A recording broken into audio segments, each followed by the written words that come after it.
আসসালামু আলাইকুম প্রিয় শিক্ষার্থীরা, আশা করি সবাই ভালো আছেন। প্রতীক যুক্তিবিদ্যার আজকের এই ইউটিউব চ্যানেলে সবাইকে স্বাগত জানাচ্ছি। বাংলাদেশের বিভিন্ন জায়গা থেকে যারা আমার এই ভিডিওগুলো দেখেন, যদি আপনাদের এই উপকার হয় কমেন্টের মাধ্যমে জানিয়ে দিবেন। আমার এই ইউটিউব চ্যানেলে আপনারা কষ্ট করে সময় নষ্ট করে যে ভিডিওগুলো দেখেন সেটার মাধ্যমে যদি উপকৃত হন, তবে আমার এই ভিডিওগুলো আপলোড দেওয়া আপনাদের জন্য এবং আমার জন্য সফলতা নিয়ে আসবে। আপনাদের সফলতাই আমাদের কাম্য। আপনাদের পরীক্ষা ভালো রেজাল্ট করা আমাদের কাম্য। অনার্স গ্র্যাজুয়েশন করেছেন এবং সেই গ্র্যাজুয়েশনের প্রতি যুক্তিবিদ্যা একটা গুরুত্বপূর্ণ সাবজেক্ট।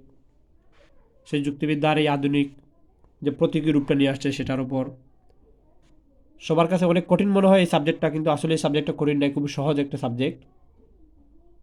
যদি আমরা এই সাবজেক্টে সহজ করে নেই তবে এই সাবজেক্টটা সহজ। Practice make a man perfect. আপনারা যদি প্র্যাকটিস করেন এই সাবজেক্টটা কঠিন কিন্তু না, খুবই সহজ।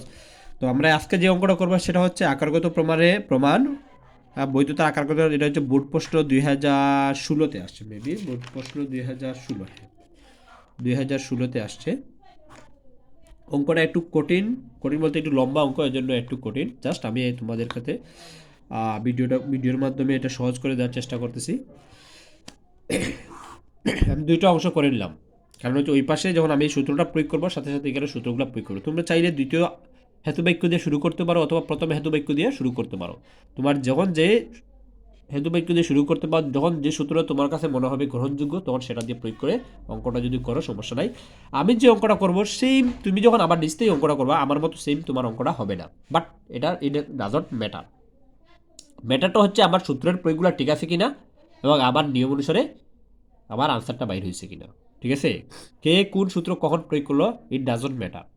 তাহলে আমরা এখন করি, আমি 1 নম্বর হেতুবাক্যটার করি। P plus t dot q, যদি আমরা ধরি p plus q dot r, তাহলে আমরা ডিস্টের যে সূত্রটা আছে dist p implies q dot r is equivalence p implies q, sorry এটারে আমরা ডিস্টের সূত্রতে নিয়ে আগে not s vel t dot u. ইমপ্লিকেশনের রুলস হচ্ছে p implies q is equivalence not p vel q. এটা হচ্ছে ইমপ্লিকেশন রুলস। তাহলে আমি ইমপ্লিকেশন রুলসটা প্রয়োগ করলাম যে পি ইমপ্লাইজ টি ডট ইউরে আমি not s vel s implies t dot u, মানে এই সম্পূর্ণটা ধরলাম আমি কি তা q, p implies q not p vel q, যে পির পূর্বে নট দিছি বেল, এইটার সম্পূর্ণটা আমি লিখছি। ঠিক আছে, এই সম্পূর্ণটাই আমি কিউ ধরছি। এখন আমি যে ডিস্টের সূত্রটা প্রয়োগ করি, ডিস্টের সূত্র হচ্ছে পি বেল কিউ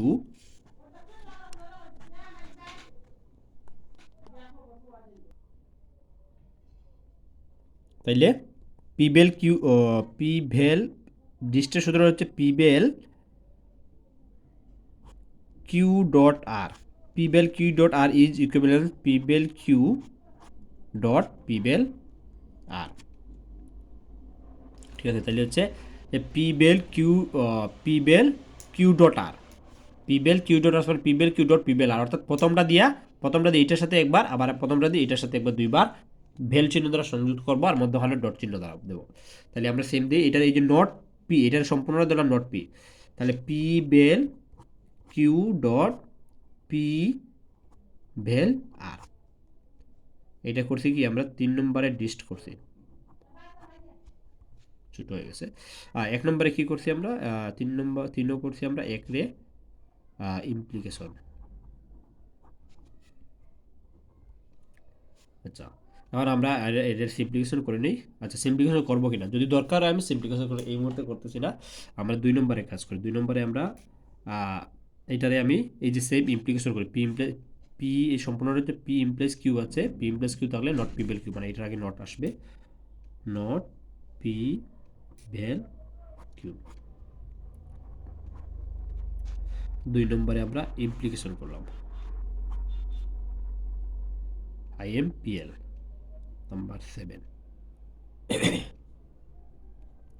এখন এটারে আমি কি করি, এটারে আমি কমিউটেশন করে নেই। ইমপ্লিকেশন যেহেতু করছি, ইমপ্লিসের জায়গায় কি হবে, বেল হবে। ইমপ্লিকেশন করলে ইমপ্লিসের জায়গায় বেল হবে 7। এখন হচ্ছে কম্পিটিশন করলাম vel vel not t vel u, sorry কম করলাম।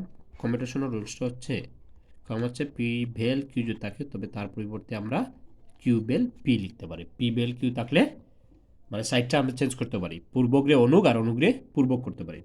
নাম্বার 8 এখন হচ্ছে ডিমর্গানের সূত্রটা আমরা প্রয়োগ করবো। ডিমর্গান যে বেল বি বেল পর্যন্ত যা আছে তা, এরপরে De Morgan not not t vel u, এইটারে আমরা যদি ডিমর্গানের সূত্র প্রয়োগ করি নট টি ভেল ইউ সমান হচ্ছে, সরি নটটা ব্র্যাকেটের বাইরে আসবে, not t dot not u, ঠিক আছে ডিমর্গানের সূত্র। তাহলে এই যে not t dot not u, number 7 De Morgan করে নিলাম। 9 b vel not t dot not you.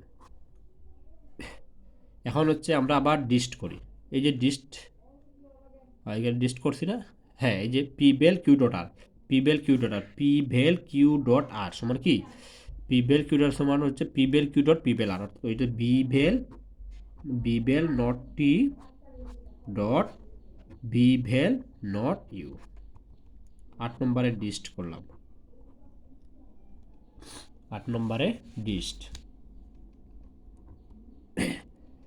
আচ্ছা এখন আমার দরকার কি, দেখো আমার আনসার বাইরে তো এস ইমপ্লাইজ বি, এস আর ভি দরকার, তাহলে এখানে বি আছে আর এখানেও এস আছে, তাই না? এটার যদি আমি যদি তোমরা যখন এই অঙ্কটা করবা হয়তো একটু ডিফিকাল্ট হবে এই অঙ্কটা করতে, বাট আমার কাছে এই অঙ্কটা একদম সহজ মনে হচ্ছে, কারণ এটা এই অঙ্কটা সম্পর্কে আমার অভিজ্ঞতা রয়েছে। তোমরা যখন বারবার প্র্যাকটিস করবা তখন বুঝতে পারবা এখানে কোনটা সিম্পলিফিকেশন করলে তোমাদের আনসার মিলবে।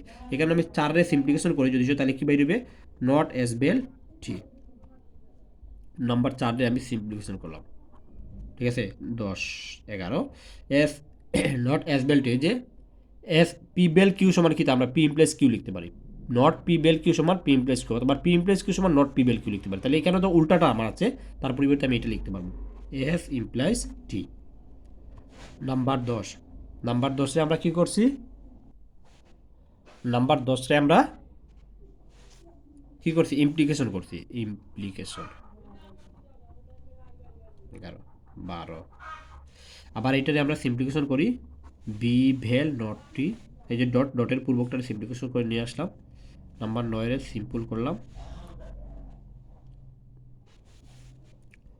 13 যে বিবেল টি, তাহলে এটারে আমরা এখন কমিউটেশন করলাম b vel not t vel b, 12 কম 12 কমিউটেশন করে নিলাম। নাম্বার 14 এই যে not t vel v, not t vel b মানে p vel q, not p vel q সমান আমরা কি লিখতে পারি পি ইমপ্লাইজ কিউ লিখতে পারি, তাই না? এই সাইড সমান এই সাইড, তাই যেখানে আমার এই আছে ভেল দেওয়া আছে, নট আছে ভেল আছে, তো সুতরাং আমরা কি করতে পারি টি ইমপ্লাইজ ভি লিখতে পারি। 13 আমি কি করছি ইমপ্লিকেশন। নাম্বার 15 তাহলে এখন দেখো আমার এইচএস এর যে সূত্রটা আছে, আমার এইচএস এর rules, HS p implies q q implies r, এই দুইটার সংখ্যা যদি আমার একই সংখ্যা হয়, ঠিক আছে কিউ কিউ যদি একই সংখ্যা হয় তাহলে আমি পি ইমপ্লাইজ আর লিখতে পারি, পি ইমপ্লাইজ আর। তাহলে দেখো বি টি এবং টি, ঠিক আছে এস ইমপ্লাইজ টি টি ইমপ্লাইজ বি, এই যে টি টি দুইটা একই সংখ্যা, যেহেতু আমার দুইটা টি এবং টি দুইটা একই সংখ্যা হয়েছে আমি এই দুইটা সিদ্ধান্ত হিসেবে স্থাপন করতে পারি, ঠিক আছে এস ইমপ্লাইজ টি টি ইমপ্লাইজ বি মানে টি টি বাদ এস ইমপ্লাইজ বি। 11 নম্বর, ঠিক আছে এস এস ইমপ্লাইজ টি টি ইমপ্লাইজ বি, টি টি বাদ দিয়ে আমি এস ইমপ্লাইজ বি এখানে লিখলাম। 11 এবং 14 দুইটারে কোন রুলস করছি আমি এইচএস, কেন করছি এটা আমরা এইচএস, এই দেখো আমার এস ইমপ্লাইজ বি দরকার, ঠিক আছে এস ইমপ্লাইজ বি দরকার, আমি এখানে এস ইমপ্লাইজ বিটা বাইর করছি, ঠিক আছে তাহলে আমার আনসারটা বাইরে গেছে।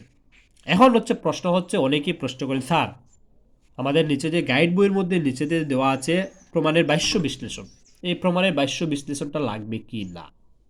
এই দেখো আমি প্রমাণের যে বাহ্য বিশ্লেষণ তারা যে নিচে যে বাহ্য বিশ্লেষণটা দেয় সেই বাহ্য বিশ্লেষণটা কিন্তু আমি এই সাইডে দিয়ে দিয়েছি, যদি এইখানে আমি প্রমাণের বাহ্য বিশ্লেষণটা দিয়ে দিয়েছি তার মানে নিচে আমার আবার দেওয়ার প্রয়োজন নেই।